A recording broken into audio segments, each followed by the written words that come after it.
kita bisa saling bertukar pikiran, kita bisa saling untuk membuat rekomendasi bersama yang nanti kita sampaikan ke teman-teman media, karena hari ini juga luar biasa banyak sekali teman media yang hadir pada pagi hari ini, sehingga hasil dari seminar pada pagi hari ini tidak hanya selesai di ruang ini saja, tapi bisa dilanjutkan ke media dan menjadi rekomendasi bagi para calon-calon kepala daerah kita di Kota Malang. Kebetulan ada 3 calon wali kota, 3 calon kepala daerah beserta seluruh partai pendukungnya. Ya, itu semua dipadekan.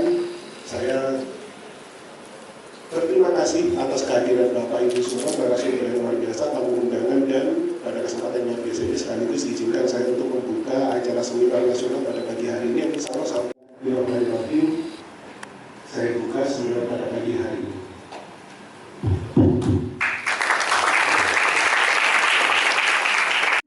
Kepada para pemateri kita pada pagi hari ini, selanjutnya disusul dengan pelabuhan.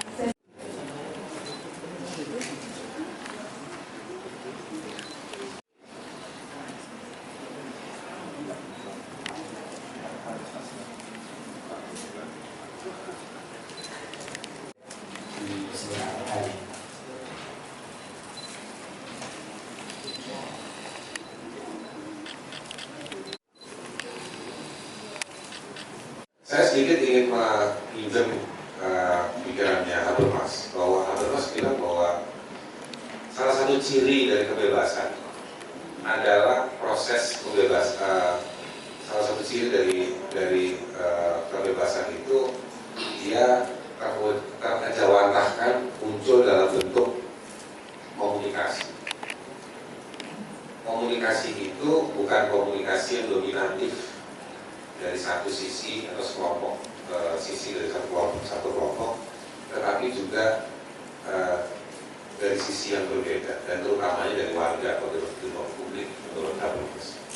Nah, jadi kalau saya aplikasikan dalam sistem ruang pilkada atau pemilu dari Indonesia, kita akan melihat bahwa begitu banyaknya proses pilkada atau proses pemilu itu dia dominatif, didominasi oleh orang-orang yang memang ada di komunitas politik. Dia bukan menjadi proses emansipatoris di warga.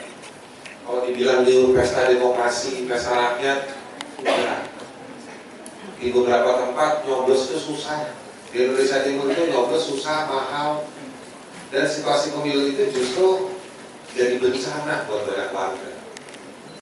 Terima kasih rekan-rekan media. Pada pagi hari ini Kompartemen Hukum Tata Negara Fakultas Hukum menyelenggarakan seminar nasional terkait dengan kontemplasi pemilu terhadap menyongsong Pilkada 2024. Harapannya apa?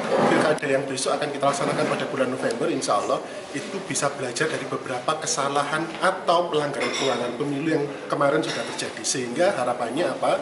Menjaga ruang demokrasi tetap utuh, menjaga independensi baik penyelenggara pemilu maupun pemerintah, termasuk bagaimana kemudian para wali kota, calon wali kota, calon bupati ini bisa berkompetisi dengan sehat. Harapannya itu, makanya kenapa kemudian pada pagi hari ini kami mengundang narasumber dari beberapa bidang ilmu, walaupun semuanya hampir hukum tata negara. Bang Haris itu fokus pada isu-isu HAM, Pak Jayus, Pak Dr. Jayus pada isu-isu demokrasi, Pak Nuruddin Hadi, dia semua warga Malang saya rasa kenal dengan beliau, dia tokoh di Malang untuk memantau pilkada, dan Prof. Ali, beliau guru besar hukum tata negara bidang pemilu. Jadi harapannya dari beberapa sudut pandang pakar ini nanti bisa membawa rekomendasi. Nah, rekomendasi dari hasil seminar ini yang ingin kita sampaikan kepada pemerintah dan penyelenggara pemilu. Itu. Apa catatan yang mungkin sudah dimiliki terkait dengan pelaksanaan pemilu pada Februari lalu? Kami meminta pada pihak penyelenggara, yaitu KPU, Bawaslu, untuk kemudian memang menyelenggarakan Pilkada 2024 ini memang sesuai dengan kaidah hukum yang berlaku, prinsip-prinsip, tentu saja prinsip langsung, umum, bebas rahasia, dan jurdil, dan tentu saja yang paling penting adalah dari hasil penyelenggaraan pemilu bisa belajar terhadap putusan-putusan Mahkamah Konstitusi sehingga bisa dijalankan sesuai dengan regulasi yang ada. Itu rekomendasi yang pertama. Rekomendasi yang kedua, meminta pihak pada pengawas pemilu, baik itu Bawaslu maupun DKPP, untuk memang menegakkan aturan yang sesuai terhadap penyelenggaraan pilkada secara tegas dan independen. Kemudian rekomendasi dari kami yang terakhir meminta seluruh masyarakat, elemen masyarakat untuk turut serta mengawal penyelenggaraan pilkada 2024 agar tidak terjadi pencederaan nilai-nilai demokrasi yang tidak mencerminkan prinsip-prinsip keadilan.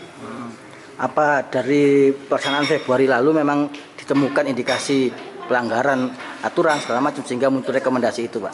Ya, memang kita sama-sama tahu dari hasil pemilu 2024 kemarin cukup banyak pelanggaran, apalagi mengimbangi adanya kemarin beberapa waktu yang lalu putusan dari Mahkamah Konstitusi, baik putusan 60, putusan 70, dan yang terbaru yang terbaru putusan nomor 54 terkait jeda waktu, sehingga harapannya memang putusan-putusan MK ini bisa mengeliminir pelanggaran-pelanggaran pemilu yang kemarin, sehingga pilkada besok itu benar-benar pilkada yang demokrasi, karena ini pilkada serentak pertama di negara. Pak, ini Pak, sepanjang pantauan dari Fakultas Hukum, kita akan melihat kalau di Jatim ada misalnya mantan terpidana korupsi, ya. Terus misalnya di Situbondo itu ada sudah tersangka KPK, tapi masih diloloskan oleh penyelenggara. Betul. Kalau menurut Fakultas Hukum bagaimana, Pak? Ya, memang itu tidak bisa kemudian bahasanya apa yang disamaratakan semua. Kita lihat dulu, apakah kemudian putusan pengadilan itu sudah inkrah atau memiliki kekuatan hukum yang tetap atau belum. Kalau memang di KUHP yang baru kalau nggak salah batas maksimalnya ada 5 tahun, artinya di bawah 5 tahun 1 sampai 5 tahun dia masih bisa mendaftarkan diri sebagai kepala daerah. Contoh di calon wali kota Malang juga itu terjadi.